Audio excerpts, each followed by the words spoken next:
उस समय गांव में खुशहाली का माहौल था। लोग खेतों में मेहनत करते, शाम को चौपाल पर हंसी ठिठोली होती और बच्चों की खिलखिलाहट पूरे गांव में गूंजती रहती। लेकिन एक दिन गांव में एक अजनबी तांत्रिक आया। उसकी एंट्री अजीब थी। काले फटे कपड़े, गले में हड्डियों की माला, हाथ में लोहे का एक डिब्बा जिससे धीमी धीमी फुसफुसाहट जैसी आवाज आती थी, और आंखें लाल मानो आग जल रही हो। गांव वाले दूर से उसे देख रहे थे, लेकिन किसी की हिम्मत नहीं हुई कि उसका नाम या काम पूछ सके। उसकी चाल धीमी थी, लेकिन उसमें एक अजीब खिंचाव था, जैसे कोई अदृश्य शक्ति लोगों को उसकी तरफ खींच रही हो। अगले ही दिन से गांव में जवान लड़कियां एक एक करके गायब होने लगी। पहले एक, फिर दूसरी, और देखते देखते हफ्ते भर में 5 लड़कियां लापता हो गईं। लोगों के घर मातम में बदल गए। किसी को समझ नहीं आ रहा था कि आखिर ये लड़कियां जा कहां रही हैं।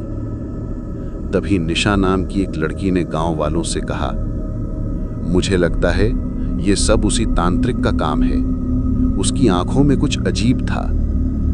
गांव के बुजुर्ग भी मान गए कि शक उसी पर है, लेकिन उसके सामने किसी की जुबान नहीं खुलती थी। गांव वाले राजा साहब के पास पहुंचे और सारी बात बताई। राजा बोले, मैं भी इसकी जांच कर रहा हूं, लेकिन अब तक कोई सुराग नहीं मिला। पर तुम सब अचानक मेरी हवेली में कैसे आ गए? निशा ने कहा, राजा साहब, अब तलाश खत्म हो गई है। वो लड़कियां कोई और नहीं, वही तांत्रिक गायब कर रहा है। राजा ने तांत्रिक को बुलवाया। वो हंसते हुए आया। धीमे धीमे उसकी हंसी तेज होती गई और फिर बोला,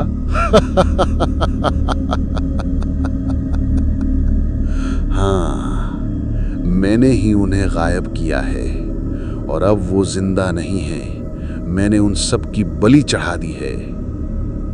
गांव में सन्नाटा छा गया। राजा ने गुस्से में पूछा, ऐसा क्यों किया?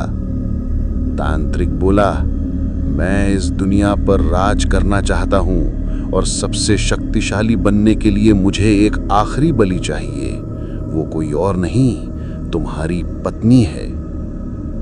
राजा ने तलवार पकड़ ली, लेकिन तांत्रिक बोला, अगर अपनी पत्नी को बचाना चाहते हो तो इस लड़की निशा को मेरे हवाले कर दो। गुस्से में राजा ने गांव वालों को इशारा किया। सब ने तांत्रिक को जूते चप्पलों से पीटा और फांसी पर लटका दिया। मरने से पहले उसने कहा, तुमने मुझे मार दिया, लेकिन मैं वापस आऊंगा। हर लड़की गुड़िया से खेलती है, अब मेरी आत्मा डॉल्स में बस जाएगी। कई साल बाद गांव की ये कहानी धीरे धीरे पुरानी हो गई। लोग अब डर की बातें कम करने लगे थे। दिल्ली में रहने वाली सना को डॉल्स से बेहद प्यार था। उसके पास दर्जनों डॉल्स थीं, जिन्हें वो सजा के रखती और घंटों उनके साथ खेलती। पढ़ाई खत्म हुई तो उसके माता पिता ने कहा, अब हम गांव चलेंगे और तुम्हारे लिए एक अच्छा रिश्ता ढूंढेंगे। गांव पहुंचने से पहले ही घर वालों ने चेतावनी दी, सना, वहां अपनी डॉल मत ले जाना, वो गांव श्रापित है। लेकिन सना ने हंसकर कहा, अरे पापा, वो तो बस कहानी है। और उसने अपनी सबसे पसंदीदा छोटी डॉल चुपके से बैग में रख ली।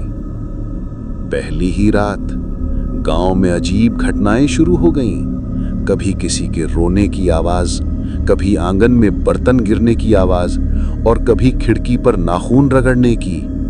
गांव वाले डर गए। उन्हें यकीन हो गया तांत्रिक की आत्मा वापस आ चुकी है। सना अपने कमरे में डॉल के साथ खेल रही थी। अचानक डॉल की आंखें चमक उठीं। उसका सिर खुद ब खुद घूमने लगा।